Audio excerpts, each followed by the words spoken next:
हमारे साथ राज्यसभा सांसद महुआ मांझी जी हैं, उनसे हम जानने की कोशिश करें। मैडम, एक खबर है कि मोदी सर कैबिनेट ने वन नेशन वन इलेक्शन को अप्रूव कर दिया है, कैसे देखते हैं इसे? देखिए, अभी जो भाजपा की सरकार है केंद्र में, वो नहीं चाहती कि कोई भी रीजनल पार्टी यहाँ पर काम करे और वो जीते। वो चाहते हैं कि एक साथ इलेक्शन करा के सबका ध्यान, क्योंकि चुनाव के समय में वो लोग कोई ना कोई ऐसा एजेंडा लेके आ जाते हैं, हिंदू मुस्लिम नफरत फैलाना, जहर फैलाना, और फिर वो चुनाव को अपने तरफ कर लेते हैं। जैसे कि झारखंड में आपने देखा कि शहरी इलाकों में वो प्रभावित कर पाए, क्योंकि चुनाव के 2-3 दिन पहले से जिस तरह का पैम्पलेट बांटना, दीवारों में चिपकाना, बटोगे कटोगे, जो वायरल वीडियोस आपने देखा होगा, कितना नफरत फैलाने वाला है हिंदू मुस्लिम वाला।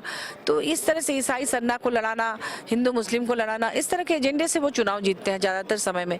ऐसे में वन नेशन वन इलेक्शन लाकर वो चाहते नहीं है कि कोई भी रीजनल पार्टी यहाँ क्षेत्र की जनता के लिए काम करे।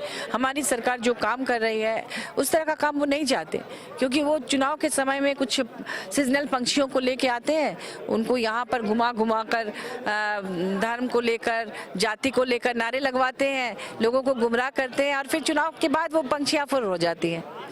तो मतलब इसे क्या लगता है, रीजनल जो पार्टियां हैं उनके अस्तित्व पे खतरा दिखाई देता है? मुझे लगता है कि रीजनल पार्टी को नुकसान हो सकता है, क्योंकि एमपी इलेक्शन में जनता मूड बना के जाती है कि हम सेंट्रल को ध्यान में रखकर वोट करेंगे, और जो एमएलए इलेक्शन है उस समय वो अपने बीच से ऐसे लोगों को चुनना पसंद करती है जो उनके लिए धरातल पर काम करता है। उसमें वो जनता को गुमराह करने की साजिश रच रहे हैं। मुझे ऐसा लगता है कि भाजपा जनता को गुमराह करने की साजिश रच रही है। एक दूसरी बात यह है कि अविश्वास प्रस्ताव आप लोग लाए हैं राज्यसभा सभापति के ऊपर। जी, देखिए, ऐसा है कि हम लोग इंडिया गठबंधन में हैं और यहाँ काफ़ी अनुभवी लोग हैं जो 40-50 साल तक भी किसी किसी का अनुभव है राज्यसभा में रहने का, लोकसभा में रहने का या विधानसभा में रहने का। उन्होंने भी इस बात को महसूस किया कि यहाँ बायस्ड होकर काम हो रहा है और सत्ता पक्ष वालों को ज़्यादा प्रायोरिटी दी जा रही है। जब कोई अचानक से खड़े हो गए किसी और के समय में, जैसे आपको पता होगा कि 0 आवर और ये सब कितना महत्वपूर्ण टाइम होता है, जिस समय बीच में टोका टोकी करने से, भाषण देने से उनका समय किल होता है, क्योंकि बहुत मुश्किल से लॉटरी में नाम निकलता है किसी का बोलने के लिए। ऐसे में जब सत्ता पक्ष का कोई मंत्री बीच में खड़े होकर भाषण देने लगते हैं तो उन्हें रोका नहीं जाता, लंबा बोल देते हैं, पूरा टाइम ही उसमें चला जाता है। लेकिन जब विपक्षी पार्टी का कोई अगर खड़ा होता है, जैसे हमारे एलओपी भी खड़े होते हैं, खड़गे जी, माननीय खड़गे जी, तो उस समय लगातार उनको रोका जाता है।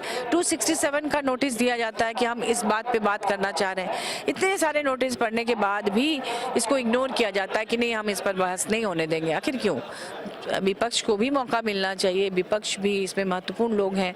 देश की जनता जानना चाहती है, सुनना चाहती है कुछ मुद्दों पर बात करने के लिए। मणिपुर मामले में भी ऐसा ही हो रहा था। अभी अडानी मामले पे जो अमेरिका ने उन पर जो कुछ भी कांड हुआ, आप जानते हैं कि क्या क्या हुआ नहीं हुआ, उसको लेकर अडानी पर बात करने की बात कर रही है, उसको आप इग्नोर कर रहे हैं। तो फिर इसीलिए शायद ये आया है। मुझे लगता है सबने मिलकर किया, हम लोगों ने भी उसको सपोर्ट किया है। तो ये भारत के इतिहास में पहली बार हुआ है, दुखद है, ताकि हम लोग चाहेंगे कि आने वाले दिनों में वो संभल जाए और कुछ बायस होकर काम नहीं करना चाहिए। जो भी स्पीकर हों या सभापति हो, उनकी जिम्मेदारी है दोनों को साथ लेकर चलने की। तो ये थे महुआ मांझी, जिन्होंने सीधे तौर पे कहा है कि अविश्वास प्रस्ताव हो या वन नेशन वन इलेक्शन हो, इन सभी कुछ चीज़ों को लेके राष्ट्रीय पार्टी की जो रूपरेखा होता है उससे कहीं ना कहीं जो रीजनल पार्टी होती उनके ऊपर एक दबाव पड़ता है, और चुनाव के समय कई अलग अलग मुद्दे को लेके बीजेपी लोगों को भ्रमित करती है और इसका लाभ बीजेपी को मिलता दिखाई देते रहा है। इन सारी चीज़ों को लेके भले अभी कैबिनेट में, मोदी कैबिनेट में ये चीज़ को पास किया गया, लेकिन जब इस पर बहस होगी तो इसका पुरजोर विरोध जरूर किया जाएगा। सहयोगी सुरेंद्र प्रसाद के साथ संजीव सिन्हा, समाचार प्लस, रांची।